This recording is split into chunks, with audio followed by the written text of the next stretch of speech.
रेखा अपने परिवार के लिए रोज भोजन बनाती थी और भोजन बनाने के साथ साथ वो जब भी रोटी बनाती थी, एक रोटी हमेशा ही एक्स्ट्रा बनाती थी और फिर उसके घर के पास जो भी जरूरतमंद भूखे व्यक्ति गुजरता, रेखा उसे वह रोटी दे देती थी। अब रेखा का यह रोज की आदत हो गई थी। वह रोटी को अपनी खिड़की के सहारे रख देती थी, जिससे कि अगर वह किचन में ना भी रहे तब भी वो रोटी जिसे जरूरत हो वह ले सकता था। कारी रोज उस रोटी को उठाकर ले जाता था और धन्यवाद देने के बजाय आगे बढ़ता हुआ कुछ इस तरह से बड़बड़ाता था। तुम अगर किसी के साथ बुरा करोगे तो तुम्हारे साथ बुरा होगा, और अगर तुम किसी के साथ अच्छा करोगे तो वह लौटकर तुम्हारे पास आएगा। दिन बीतते गए, ये सब इसी तरह चलता रहा। रोज कुबड़ा भिखारी आता, रोटी ले जाता और वही शब्द दोहराता और आगे निकल जाता था। उस भिखारी की इस हरकत से रेखा को अब गुस्सा आने लगा था। वह मन ही मन भिखारी को कोसने लगी और कहने लगी, कितना निर्लज है, रोज रोटी ले जाता है लेकिन आज तक एक शब्द धन्यवाद का नहीं बोला। पता नहीं क्या बड़बड़ाता हुआ चला जाता है, ना जाने क्या मतलब होगा इसका। एक दिन कुबड़े भिखारी के बड़बड़ाने से क्रोधित होकर रेखा ने निर्णय लिया, कुछ भी करके अब इस भिखारी से पीछा छुड़वा कर रहूंगी। और फिर अगले ही दिन रेखा ने रोज की तरह खिड़की पर रखने के लिए जो रोटी बनाई उसमें जहर मिला दिया। अब बारी थी उस रोटी को खिड़की के सहारे रखने की, लेकिन जैसे ही रेखा ने जहर मिली वो रोटी खिड़की पर रखने की कोशिश की, तभी उसके हाथ कांपने लगे और अंदर से एक आवाज आई, हे ईश्वर, ये मैं क्या करने जा रही हूँ।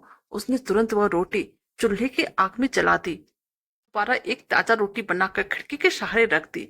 हमेशा की तरफ वह भिखारी आया और रोटी लेकर वही शब्द, तुम अगर किसी के साथ बुरा करोगे तो तुम्हारे साथ बुरा होगा, और अगर तुम किसी के साथ अच्छा करोगे तो वह तुम्हारे पास लौटकर आएगा, को बड़बड़ाता हुआ आगे चल गया।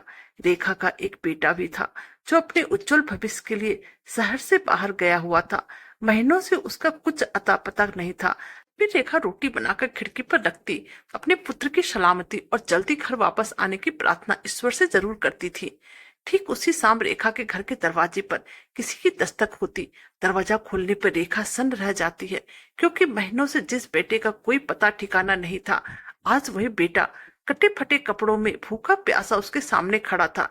जैसे ही बेटा ने अपनी माँ को देखा, उसने कहा, यह एक चमत्कार है कि मैं आज आपके सामने खड़ा हूँ। आते हुए मुझे 2 दिन बीत गए थे।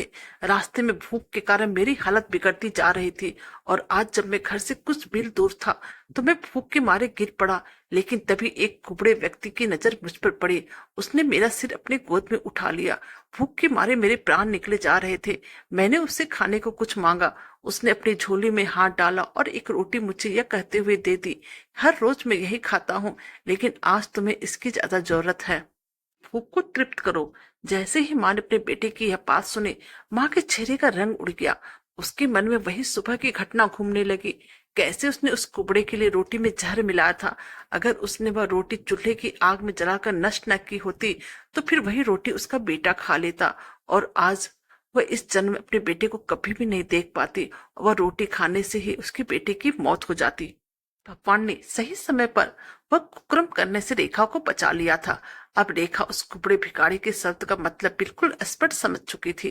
अगर तुम किसी के साथ बुरा करोगे तो तुम्हारे साथ बुरा होगा, और अगर तुम किसी के साथ अच्छा करोगे तो वह लौटकर तुम्हारे पास आएगा। कहानी अच्छी लगे तो प्लीज चैनल को लाइक कीजिए, सब्सक्राइब कीजिए और शेयर कीजिए। Thank you.